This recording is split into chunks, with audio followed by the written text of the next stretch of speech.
നമസ്കാരം. എല്ലാവർക്കും ജിൽസ് കിച്ചണിലേക്ക് സ്വാഗതം. നമ്മുടെ അടുത്ത് പലപ്പോഴും ആൾക്കാർ ചോദിക്കാറുണ്ട്, ടീച്ചിങ്ങിന് ഓസ്ട്രേലിയയിൽ എങ്ങനെയാണ് ഓപ്പർച്യൂണിറ്റീസ്, നാട്ടിൽ പഠിച്ച ആൾക്കാർക്ക് ഓസ്ട്രേലിയയിലേക്ക് വരാൻ സാധിക്കുമോ എന്നുള്ള കാര്യങ്ങളെക്കുറിച്ച്. തീർച്ചയായിട്ടും നമ്മുടെ നാട്ടിൽ പഠിച്ച ആൾക്കാർക്കും ഓസ്ട്രേലിയയിൽ വന്ന് നമുക്ക് PR കൂടിയോ അതല്ലെങ്കിൽ സ്പോൺസർഷിപ്പിലോ ജോലി ചെയ്യാനായിട്ട് സാധിക്കും. ഇതിപ്പോൾ നമ്മുടെ നാട്ടിൽ പഠിച്ചുകൊണ്ടിരിക്കുന്നവർ, അല്ലെങ്കിൽ പഠിത്തം കഴിഞ്ഞിട്ടുള്ള ആൾക്കാർ, അതല്ല ടീച്ചിങ് പഠിപ്പിച്ചുകൊണ്ടിരിക്കുന്ന ആൾക്കാരൊക്കെ മറ്റും ഓസ്ട്രേലിയയിലേക്ക് വരാനായിട്ട് നല്ലൊരു സ്കോപ്പുള്ള സമയമാണ്. നിങ്ങൾക്ക് ഒരു കാര്യം ശ്രദ്ധിക്കാനുള്ള, ഒരു 45 വയസ്സിന് മുമ്പ് വേണം അതൊക്കെ ചെയ്യാനായിട്ട്. അതല്ലെങ്കിൽ നമ്മൾ ലേറ്റായി പോകും, ഇവരിത് സമ്മതിക്കില്ല നമുക്ക് ചെയ്യാനായിട്ട്. പിന്നെ മറ്റൊരു കാര്യം ശ്രദ്ധിക്കാനുള്ളത്, ഇങ്ങോട്ട് കൂടുതൽ കയറി വരുമ്പോഴും നാട്ടിൽ അത്രയ്ക്ക് ഈസി ആയിരിക്കില്ല പഠിപ്പിക്കും കാര്യങ്ങളൊക്കെ. ഇവിടെ വളരെ ടഫാണെന്നാണ് പൊതുവേ പറയപ്പെടുന്നത്. ടീച്ചിങ് വളരെ പ്രൊഫഷണലായിട്ട് ചെയ്യുന്ന ആൾക്കാർ മലയാളികളൊക്കെ വളരെ കുറവാണ്. കാരണം നല്ല ടഫായിട്ടുള്ള ഫീൽഡാണിത്. അപ്പോൾ അതൊക്കെ അറിഞ്ഞിട്ട് വേണം വരാനായിട്ട്. നാട്ടിൽ നല്ലൊരു ജോലിയുണ്ട്, നല്ലൊരു ടീച്ചിങ് പ്രൊഫഷണൽ ഉണ്ടെങ്കിൽ ഇങ്ങോട്ട് വരാണ്ടിരിക്കുന്നതായിരിക്കും നല്ലത്. നാട്ടിൽ തന്നെ അടിച്ചു പൊളിച്ച് ജീവിക്കുക. അതല്ല, ഇങ്ങോട്ട് വരാൻ താല്പര്യമുള്ളവർക്ക് വേണ്ടിയുള്ളതാണ് ഈ വീഡിയോ. തീർച്ചയായിട്ടും നിങ്ങൾക്ക് ഉപകാരപ്പെടുമെന്ന് ഞാൻ വിശ്വസിക്കുന്നു. ഇങ്ങോട്ട് വരുമ്പോൾ പ്രധാനമായിട്ട് ഹയർ സെക്കൻഡറി സ്കൂളിലേക്കുള്ള ടീച്ചേഴ്സിനെയാണ് ഇവരെടുക്കുന്നതും, അതേപോലെ തന്നെ പ്രീ പ്രൈമറി സ്കൂളിലേക്ക് വേണ്ടത്, അതായത് ഏർലി ചൈൽഡ്ഹുഡിലേക്ക് വേണ്ടുന്ന ടീച്ചേഴ്സിനാണ് എടുക്കുന്നത്. ഹയർ സെക്കൻഡറിയിലേക്ക് അവരെടുക്കുന്ന മാത്സ്, സയൻസ്, അതേപോലെ തന്നെ ഹ്യൂമാനിറ്റീസ് ആൻഡ് സോഷ്യൽ സയൻസ്, പിന്നെ IT പഠിപ്പിക്കാനായിട്ടുള്ള ടീച്ചേഴ്സിനെ. ഇതാണ് മെയിനായിട്ട് അവരെടുക്കുന്ന സ്കോപ്പുകളുള്ള ആൾക്കാർ. ഇതുവരെ നമ്മൾ ആദ്യം വരുന്നതിന് മുമ്പ് നമ്മുടെ അസസ് ചെയ്യണം, നമ്മുടെ ക്വാളിഫിക്കേഷൻസ് ഓസ്ട്രേലിയൻ സ്റ്റാൻഡേർഡുമായിട്ട് മീറ്റ് ചെയ്യുന്നുണ്ടോ ഇല്ലയോ എന്നുള്ള കാര്യത്തിൽ. നാട്ടിൽ 4 കൊല്ലം പഠിച്ചവർക്ക് ഇങ്ങോട്ട് വരാനായി സാധിക്കുകയുള്ളൂ. ടീച്ചിങ്ങിലും നമ്മൾ പ്രൊഫഷണലായിട്ട് പഠിച്ച ആൾക്കാർക്ക് ഇങ്ങോട്ട് വരാനായിട്ട് സാധിക്കുകയുള്ളൂ.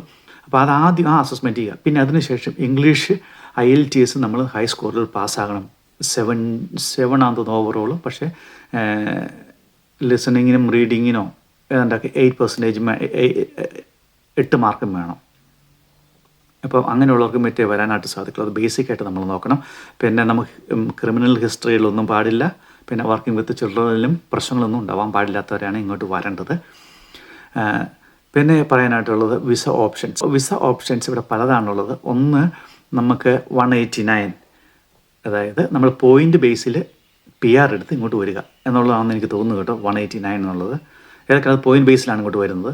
പിന്നെ മറ്റൊരെണ്ണമുള്ളത് 190 സ്കിൽഡ് നോമിനേറ്റഡ് വിസ. അത് സ്റ്റേറ്റ് സ്പോൺസർഷിപ്പ് ചെയ്ത് വരുന്നതാണ്. അപ്പോൾ പല സ്റ്റേറ്റുകളാണ് ഇവിടെ ഉള്ളത്, അല്ലെങ്കിൽ ക്യാപിറ്റൽ സിറ്റികളാണ് ഇവിടെ ഉള്ളത്. അവർ സ്പോൺസർഷിപ്പ് ചെയ്ത് വരുന്നതാണ്. വിക്ടോറിയ, ന്യൂ സൗത്ത് വെയിൽസ്, എന്താ പറയുന്നത്, western Australia, south Australia, northern territory, ACT അങ്ങനെയുള്ള സ്ഥലങ്ങൾ, ടാസ്മാനിയ അങ്ങനെയുള്ള സ്ഥലങ്ങളിൽ മറ്റുമൊക്കെ അതായത് സ്റ്റേറ്റുകൾ സ്പോൺസർഷിപ്പ് ചെയ്ത് വരുന്നതാണ്. അപ്പോൾ അവർക്ക് പ്രത്യേകിച്ച് വേറൊരു സ്പോൺസർഷിപ്പിൻ്റെ ആവശ്യമില്ല, സ്റ്റേറ്റ് തന്നെ സ്പോൺസർഷിപ്പ് ചെയ്യുന്നുണ്ട്. പിന്നെ മറ്റൊരെണ്ണമാണ് സ്കിൽഡ് വർക്ക് റീജിയണൽ വിസ. അത് 491 ആണ്. അത് 5 കൊല്ലത്തേക്ക് കൊടുക്കുന്ന വിസയാണ്. ശരിക്കും അത് 5 കൊല്ലത്തേക്ക് കിട്ടിയതിന് ശേഷം നമുക്കത് പെർമനൻറ്റ് റെസിഡൻസിലേക്ക് നമുക്ക് അപ്ലൈ ചെയ്യാം. അങ്ങനെ നമുക്ക് PR എടുക്കാമെന്നുള്ള രീതിയിലുള്ളൊരു വിസയാണത്. അതും കൂടുതലായിട്ടും റീജിയണൽ ഏരിയയിലേക്കാണ് കൊടുക്കുന്നത്. പിന്നെയുള്ളത് TSS, അത് ടെമ്പററി സ്പോൺസർഷിപ്പ് സ്കൂളാണ്. അത് എൻ്റെ ഏറ്റവും വലിയ ഗുണമെന്ന് വെച്ച് കഴിഞ്ഞാൽ, നമ്മൾ ടെമ്പററി ആണെങ്കിൽ നമുക്ക് ഫാമിലി അതിൻ്റെ കൂടെ കൊണ്ടുവരാനായിട്ട് സാധിക്കും. ടെമ്പററി എന്ന് വെച്ചാൽ പക്ഷേ അത് പല വർഷങ്ങളിലേക്കുള്ള മെനി ഇയേഴ്സിലേക്കുള്ളതായിരിക്കും കേട്ടോ. അല്ലാതെ നമ്മൾ ജസ്റ്റ് വന്നു പോയി 1-2 മാസത്തേക്ക് വന്നു പോകുന്നൊരു സംഭവമായിരിക്കില്ല. പിന്നെ മറ്റൊരെണ്ണമാണ് എംപ്ലോയർ നോമിനേഷൻ സ്കീം 186. അതിനകത്ത് എംപ്ലോയർ നമ്മളെ നോമിനേറ്റ് ചെയ്യണം. അതായത് ഏത് സ്കൂളുകളാണോ വേണ്ടത് അവർ നമ്മളെ നോമിനേറ്റ് ചെയ്യണം. പിന്നെ മറ്റൊരെണ്ണമാണ് സ്കിൽ എംപ്ലോയർ സ്പോൺസർഷിപ്പ് റീജിയണൽ 494. അതും എംപ്ലോയർ വേണം നമ്മളെ നോമിനേറ്റ് ചെയ്യാനായിട്ട്. അതും മിക്കവാറും റീജിയണൽ ഏരിയയിൽ നിന്ന് തന്നെയുള്ളതാണ് കൂടുതലും സംഭവിക്കാറുള്ളത്. പിന്നെ ഏറ്റവും എക്സൈറ്റിംഗ് ആയിട്ടുള്ളതാണ് വർക്കിംഗ് ഹോളിഡേ വിസ. അപ്പോൾ നമുക്കിവിടെ വന്ന് ഒന്ന് എക്സ്പ്ലോർ ചെയ്യണം, കാര്യങ്ങളൊക്കെ ഒന്ന് പഠിക്കണം. ഇവിടുത്തെ പഠിപ്പിക്കുന്ന രീതികൾ എങ്ങനെയുണ്ട്, നമുക്ക് ചേർന്നതാണോ അതോ നമ്മളെ കൊണ്ട് പറ്റില്ലേ, ഒന്ന് ട്രൈ ചെയ്തിട്ട് പോകാനായിട്ടുള്ള ആൾക്കാരുണ്ടല്ലോ, താല്പര്യമുള്ളവരുണ്ടല്ലോ, അവർക്കും വരാവുന്നതാണ്. പക്ഷേ അവർക്ക് ഒരു കാര്യം ശ്രദ്ധിക്കാനുള്ളത്, നമ്മൾ ആദ്യം ഇതെല്ലാം അസസ് ചെയ്യണം. ഒന്ന്, നമ്മൾ മുകളിൽ നിന്ന് തന്നെ, അത് വിക്ടോറിയൻ അല്ല ഓസ്ട്രേലിയൻ സ്റ്റാൻഡേർഡ് അനുസരിച്ചുള്ളതാണോ നോക്കണം. എനിക്കത് മിനിമം 4 years സ്റ്റഡി വേണം ഇതിനൊക്കെ ആയിട്ട്. പിന്നെ എക്സ്പീരിയൻസിൻ്റെ കേസ് എങ്ങനെയാണെന്ന് എനിക്ക് കറക്റ്റായിട്ട് അറിയത്തില്ല. പിന്നെ അതിനുശേഷം ഓരോ സ്റ്റേറ്റിലും, ഇപ്പോൾ വിക്ടോറിയ ഇൻസ്റ്റിറ്റ്യൂട്ട് ഓഫ് ടീച്ചിങ്ങിനാണെന്ന് തോന്നുന്നു, സ്റ്റഡീസോ ടീച്ചിങ്ങിന് അങ്ങനെ എന്തൊരു ഇതുണ്ട്.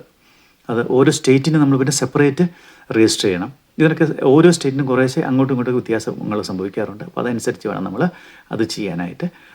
അപ്പോൾ ഇങ്ങനെ വിസ കിട്ടി ഇവിടെ വന്നതിന് ശേഷം ഇപ്പോൾ റീജിയണൽ അല്ലെങ്കിൽ റൂറൽ ഏരിയയിലേക്കാണ് കൂടുതലും വിസ കിട്ടാനായിട്ടും എളുപ്പം, അതേപോലെ തന്നെ ജോലി കിട്ടാനായിട്ടുള്ള എളുപ്പം. അപ്പോൾ അങ്ങോട്ട് പോകുമ്പോൾ അവർ റീലൊക്കേഷനായിട്ട് ഏകദേശം $10,000 കൊടുക്കുന്നുണ്ട്. അതേപോലെ തന്നെ ഇൻസെൻറ്റീവായിട്ടും 10,000 അല്ലെങ്കിൽ ചിലപ്പോഴൊക്കെ $50,000 വരെ ഇൻസെൻറ്റീവ് കൊടുക്കാറുണ്ടെന്നാണ് ഞാൻ കേട്ടിരിക്കുന്നത്. എനിക്ക് കറക്റ്റായിട്ട് അറിയത്തില്ല. ഒരു വിക്ടോറിയൻ സ്റ്റേറ്റിൻ്റെ സ്പോൺസർഷിപ്പ് ചെയ്യുന്ന ആ എന്താണ് സൈറ്റിൽ അങ്ങനെ അവർ എഴുതിയിട്ടുണ്ട്. പിന്നെ ഇങ്ങനെയൊക്കെയുള്ള കാര്യങ്ങളാണ്. നിങ്ങൾക്ക് താല്പര്യമുണ്ടെങ്കിൽ ഏതെങ്കിലും നാട്ടിലുള്ള ഏജൻസിയുമായിട്ട് കോണ്ടാക്റ്റ് ചെയ്യുക. നല്ലൊരു ഏജൻസിയുമായിട്ട്. അവർക്ക് കൂടുതൽ കാര്യങ്ങൾ അറിയാം. പല ഏജൻസികളും കൂടുതൽ ചെയ്യുന്നത് നേഴ്സുമാരെയാണ്. ഇങ്ങനെ ടീച്ചേഴ്സിനെ ചെയ്യുന്നത് വളരെ കുറവാണെന്ന് തോന്നുന്നു. ഞാനും ഇങ്ങനെ ടീച്ചേഴ്സിനെ തന്നെ ചെയ്യുന്ന ഏജൻസിമാരെ ആരെയും അറിയത്തില്ല എനിക്ക്. പക്ഷേ ഇത് അന്വേഷിക്കുകയാണ്, നല്ല കാര്യമാണ്. ഇവിടെ വന്നു കഴിഞ്ഞാൽ ഏകദേശം 70,000 to 90,000 വരെയാണ് ഇയർലി സാലറി.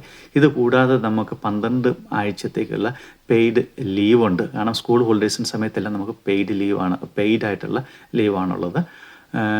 പിന്നെ ഇൻസെൻറ്റീവ്സ് കിട്ടും. നമ്മുടെ സാധാരണ ഈ അർബൻ ഏരിയയിലുള്ളിടത്തൊക്കെ കിട്ടുമെന്ന് നിൽക്കുന്നത്, പക്ഷേ റീജിയണലും റൂറലായിട്ടുള്ള ഏരിയകളിൽ കിട്ടും. പിന്നെ അതേപോലെ തന്നെ ഇവിടെ പഠിപ്പിക്കാനായിട്ട് വേറെ ചാൻസാണ്. കേൾവിശക്തി കുറവുള്ളവരെ പഠിപ്പിക്കുക, കേൾവിശക്തി ബുദ്ധിമുട്ടുള്ളവരെ, കാണാൻ ബുദ്ധിമുട്ടുള്ള ആൾക്കാരെ, പിന്നെ സ്പെഷ്യൽ നീഡ്സ് ആവശ്യമുള്ള ആൾക്കാരെയും പഠിപ്പിക്കുക.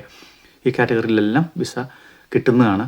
അപ്പോൾ നിങ്ങൾക്ക് വരാൻ താല്പര്യമുള്ള ആൾക്കാർക്ക് ഇത് ഗുണം ചെയ്യുമെന്ന് ഞാൻ പ്രതീക്ഷിക്കുന്നു. ഒന്ന് റിസർച്ച് ചെയ്യുക. നിങ്ങൾക്ക് തന്നെത്താൻ ഇത് അപ്ലൈ ചെയ്ത് വരാൻ സാധിക്കുന്നതാണ്. അത് സാധിക്കുകയില്ലാത്തവർക്ക് ഒരു ഏജൻസി ഏൽപ്പിക്കുക. കാരണം അവർക്കാണ് കാര്യങ്ങളെല്ലാം അപ് ടു ഡേറ്റ് ആയിട്ട് അറിയാവുന്നതാണ്. അതുകൊണ്ട് മാത്രമാണ് കേട്ടോ. ഇതൊന്നും നമുക്ക് ഡയറക്റ്റ് ചെയ്യാൻ മേലാത്തത് കൊണ്ടല്ല. പിന്നെ നാട്ടിൽ നിന്ന് പോയതിന് മുമ്പ് തന്നെ ജോലി അന്വേഷിക്കുക. ഇവിടെ വന്നു കഴിഞ്ഞാൽ പലപ്പോഴും റീജിയണലായിട്ടുള്ളവർക്കും അത് റൂറലായിട്ടുള്ളവർക്കുമാണെങ്കിൽ ടെമ്പററി അക്കോമഡേഷനൊക്കെ ഇവിടെ തന്നെ ഓർഗനൈസ് ചെയ്ത് കൊടുക്കും. പിന്നെ ഇവിടെ വന്ന് കഴിയുമ്പം ഓറിയൻറ്റേഷന് പിന്നെ നല്ല സപ്പോർട്ട് കൊടുക്കും. പക്ഷേ ഇവിടെ വരെ വന്നെത്തുക എന്ന് പറയുന്നതാണ് ഒരു സംഭവം, ഒരു ബുദ്ധിമുട്ട് പിടിച്ച കേസ്. അതേപോലെ തന്നെ ജോലിയും നാട്ടിൽ നിന്ന് തന്നെ അന്വേഷിച്ച് പിടിച്ച് പോരാവുന്നതാണ്. ഇപ്പോൾ ജോലി കിട്ടുന്നുണ്ടെങ്കിൽ ഇവിടെ വന്ന് അടിച്ച് പൊളിച്ച് തകർക്കാം. അപ്പോൾ എല്ലാവർക്കും നല്ലൊരു ദിവസം ആശംസിക്കുന്നു. ഓസ്ട്രേലിയ വരാൻ താല്പര്യമുള്ളവർക്ക് ഓസ്ട്രേലിയ എത്രയും പെട്ടെന്ന് വരാനായിട്ട് സാധിക്കട്ടെ. ഒരുപാട് നല്ലൊരു ലൈഫ് സ്റ്റൈൽ നിങ്ങൾക്ക് ഉണ്ടാകാനായിട്ട് ദൈവം നിങ്ങളെല്ലാവരെയും അനുഗ്രഹിക്കട്ടെ. Okay, thank you.